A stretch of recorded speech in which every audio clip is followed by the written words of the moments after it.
பகுஜன் சமாஜ் கட்சியின் மாநில தலைவர் ஆம்ஸ்ட்ராங்.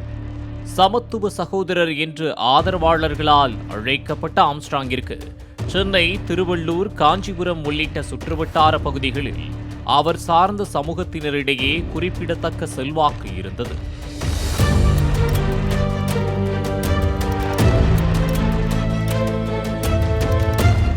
ஆம்ஸ்ட்ராங் பெரம்பூர் வேணுகோபால் சாமி தெருவில் உள்ள தனது பழைய வீட்டை இடித்துவிட்டு தான் புதிதாக கட்டிவரும் வீட்டின் கட்டுமான பணியை பார்வையிடுவதற்காக அயனாவரத்தில் தான் தங்கி இருக்கும் அடுக்குமாடி குடியிருப்பில் இருந்து காரில் புறப்பட்டு சென்றார். மாலை 6 மணி அளவில் கட்டுமான பணி நடக்கும் இடத்தில் நின்று பேசிக் கொண்டிருந்த போது 3 பைக்குகளில் வந்த 6 பேர் கொண்ட இளைஞர்கள் ஆதரவாளர்கள் போல அவரை தேடி வந்து அண்ணே என்று பேச்சு கொடுத்துள்ளனர். அவர்களிடம் அவர் ஆர்வமாக பேசத் தொடங்கிய போது உணவு டெலிவரி பாய் போல ஏற்கனவே அங்கு நின்ற சிலர் அவரது பின்பக்கமாக வந்து தாக்கியுள்ளனர். ஆம்ஸ்ட்ராங் சுதாரிப்பதற்குள்ளாக ஆதரவாளர்கள் போல வந்தவர்களும் மறைத்து வைத்திருந்த ஆயுதங்களால் அவரை சரமாரியாக வெட்டியுள்ளனர். இதனை தடுக்க வந்த வீரமணி, பாலாஜி ஆகிய இருவரையும் வெட்டி கீழே தள்ளிவிட்டு பைக்குகளை எடுத்துக்கொண்டு தப்பிச் சென்றதாக கூறப்படுகின்றது.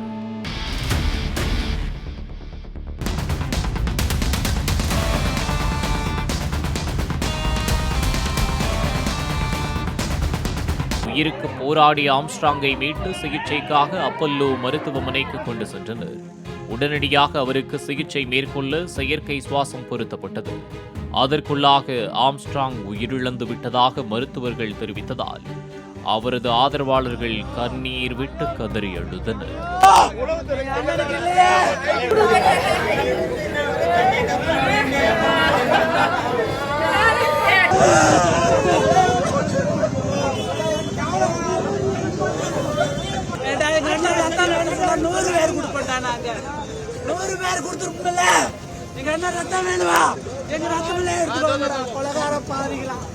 ஆம்ஸ்ட்ராங் கொலை செய்யப்பட்ட தகவல் அறிந்து ஏராளமான வழக்கறிஞர்கள், இயக்குனர் ரஞ்சித் உள்ளிட்ட ஆதரவாளர்கள் அப்பல்லோ மருத்துவமனை முன்பு குவிந்தனர்.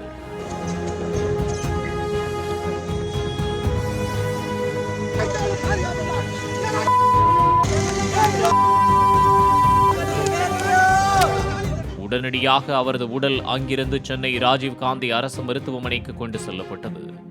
உளவுத்துறையின் கவனக்குறைவே கொலைக்கு காரணம் என்று ஆதரவாளர்கள் குற்றம் சாட்டி பல்வேறு இடங்களில் சாலை மறியல் போராட்டங்களை நடத்தினர்.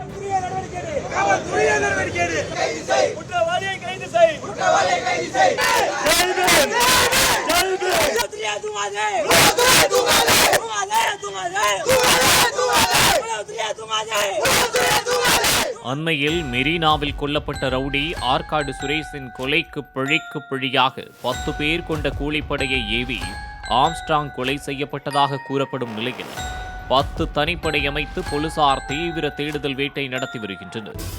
இந்த கொலை தொடர்பாக கடந்த ஆண்டு கொலை செய்யப்பட்ட ஆற்காடு சுரேஷின் தம்பி பாலு உட்பட 8 பேர் அண்ணாநகர் துணை ஆணையர் முன்னிலையில் சரணடைந்தனர்.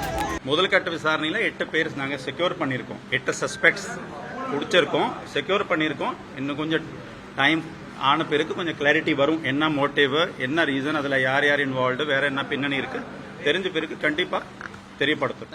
ஆரம்ப காலத்தில் ஆம்ஸ்ட்ராங் மீது கொலை, ஆழ்கடத்தல் உள்ளிட்ட 10க்கும் மேற்பட்ட வழக்குகள் போலீசாரால் போடப்பட்ட நிலையில் அவற்றை சட்ட ரீதியாக எதிர்கொண்டதால் அனைத்து வழக்குகளிலும் இருந்தும் நீதிமன்றத்தால் விடுவிக்கப்பட்டார்.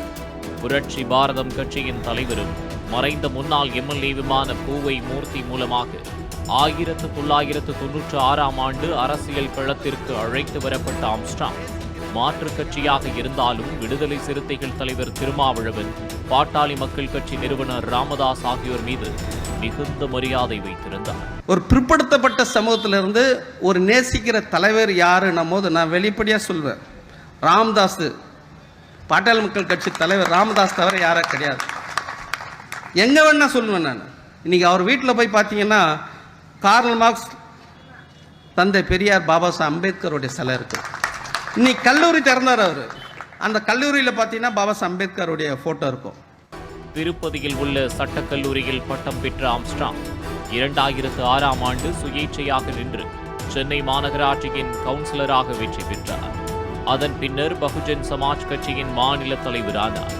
நூற்றுக்கணக்கான ஏழை எளிய மாணவர்களை தனது சொந்த செலவில் சட்டக்கல்லூரியில் சேர்த்து படிக்க வைத்ததாகவும் ஏராளமான இளம் வழக்கறிஞர்களை உருவாக்கியதாகவும் அவரது சேவையை நினைவு கூர்ந்த ஆதரவாளர்கள் ஆம்ஸ்ட்ராங் உடலை பெரம்பூரில் உள்ள ரயில்வே நியூ ஹாலில் பொதுமக்கள் அஞ்சலிக்காக வைக்க அனுமதிக்க வேண்டும் என்று காவல்துறையினரிடம் கோரிக்கை விடுத்துள்ளனர். பாலிமர் செய்திகளுக்காக செய்தியாளர் கதிரவன் மற்றும் வேல்ராஜ்.